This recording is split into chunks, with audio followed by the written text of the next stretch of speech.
Guidance intuitive que j'intitule Pense-t-il à elle comme elle pense à lui? Je vous invite à vous laisser inspirer par les images et les mots de ces cartes, tout en vous rappelant que vous pouvez interpréter ce jeu d'une façon différente à la mienne. Pour commencer, j'ai pigé la carte de l'harmonie à l'envers et la petite carte juste au-dessous qui nous parle de soucis. On voit ici avec cette petite carte-là de l'homme qui se prend la tête qu'il est embarrassé, qu'il se questionne, qu'il réfléchit. Je vois qu'il a de la difficulté à se décider, à maîtriser aussi ses désirs pour vous. Il est attiré par vous et à la fois il hésite. La carte de l'union nous parle ici d'une union profonde là, qui pourrait aussi avoir une touche spirituelle. J'ai pigé une carte supplémentaire pour ajouter à ces deux-là et c'est la carte de la sagesse. La carte de la sagesse ici l'invite à se déposer, à se calmer, à prendre le temps de réfléchir avant d'agir. C'est une carte qui l'invite à tirer des leçons de son vécu, de son passé pour ne pas commettre les mêmes erreurs. Il est invité ici à agir avec son cœur tout en se servant de sa raison et de son expérience, de son vécu. Quand je brassais les cartes au tout début, j'ai deux petites cartes qui ont sauté du jeu. C'est la carte de l'union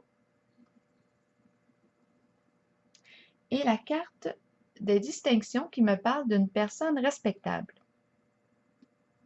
La carte de l'union ici me parle de son souhait de réaliser l'union authentique, vraie et honnête. La carte de l'union est une carte ici de liaison intime.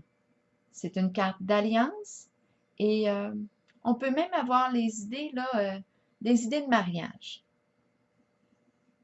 J'arrive avec la carte de la vérité et la petite juste au-dessous qui nous parle de rencontre. Bien moi ici, je vois qu'on entre en contact. Je vois qu'on reçoit une bonne nouvelle. Il y a quelque chose qui nous est révélé. Je vois qu'il y a communication entre vous. Ça peut se vivre là, via les réseaux sociaux. Et j'ai bien la sensation qu'on se rencontre, on se voit, on se donne rendez-vous. J'ai pigé une carte supplémentaire et c'est la carte de la fleur. La carte de la fleur ici nous parle d'un coup de cœur, nous parle de déclaration de nos sentiments. La carte de la fleur nous parle de l'amour qui naît. J'ai maintenant la carte de l'ombre à l'envers et la petite carte qui nous parle d'espoir, mais ce sont deux cartes qui nous parlent d'émotions, de rêves, de fantasmes, d'intuition, de désir, d'imagination. J'ai pigé une carte supplémentaire et c'est la carte du labyrinthe.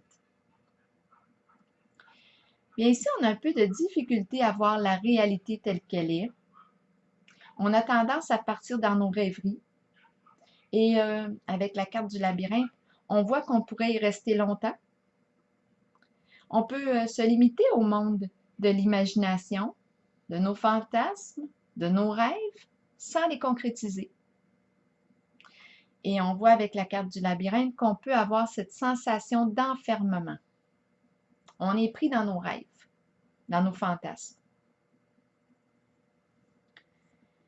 Maintenant, j'arrive avec la carte du bouleversement et celle du long chemin. Bien ici, je vois un homme qui a vécu, oui, un grand bouleversement émotionnel. Ça s'est peut-être produit il y a 3 ans ou moins. Il y a quelque chose dans sa vie qui s'est effondré, qui l'a déstabilisé profondément. On voit que c'était une période sombre, lourde à traverser, mais on voit qu'il est en chemin là, pour se reconstruire. C'est un défi pour lui.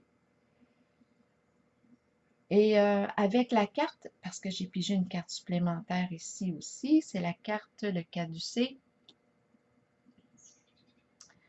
Bien, la carte du caducée peut représenter ici le domaine médical, le domaine de la santé, tout ce qui concerne les transactions financières.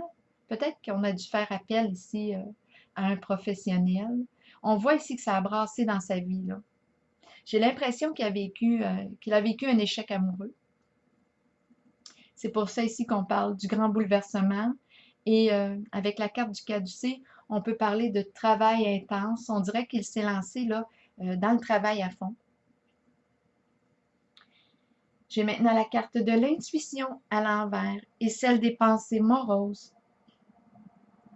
La carte de l'intuition à l'envers me parle de cachotterie. La carte des pensées moroses exprime les pensées négatives, les soucis. On parle aussi de possibilités de tromperie. On voit là, que ça pouvait être présent là, dans sa vie.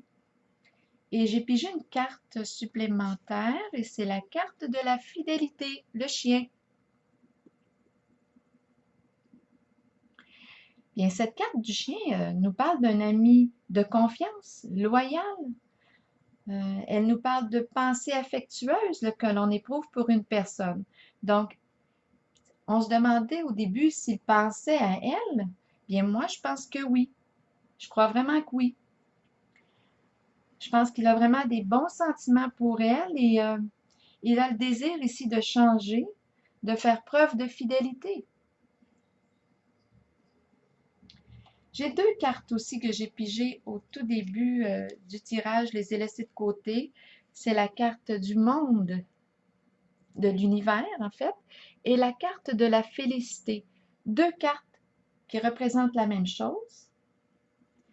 Ici, ces cartes signifient le succès, la réussite, l'accomplissement et la concrétisation de nos espérances. Donc là, ici, on voyait tantôt qu'on avait la carte de l'ombre à l'envers et celle des espoirs qui laissait entendre et le labyrinthe qui nous laissait entendre qu'on était pris là, dans nos fantasmes, dans nos rêveries, dans notre imagination. Mais là, on a un autre langage, là.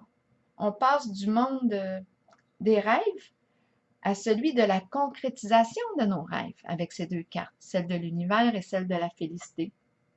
On voit ici qu'on concrétise nos espérances. On parle de souhaits exaucés. On se réjouit. On parle de profond contentement. C'est la fin des épreuves. Alors voilà, c'est le tirage que j'avais pour vous. Et juste avant de terminer, bien, en dessous du jeu de cartes, j'ai eu la curiosité de regarder et c'est la carte du hasard qui est là. En fait, cette carte nous dit que c'est une chance à saisir, une occasion à saisir. Donc, voilà, je pense que cette relation est une occasion à saisir. Alors voilà, je vous souhaite une très belle journée. Au plaisir.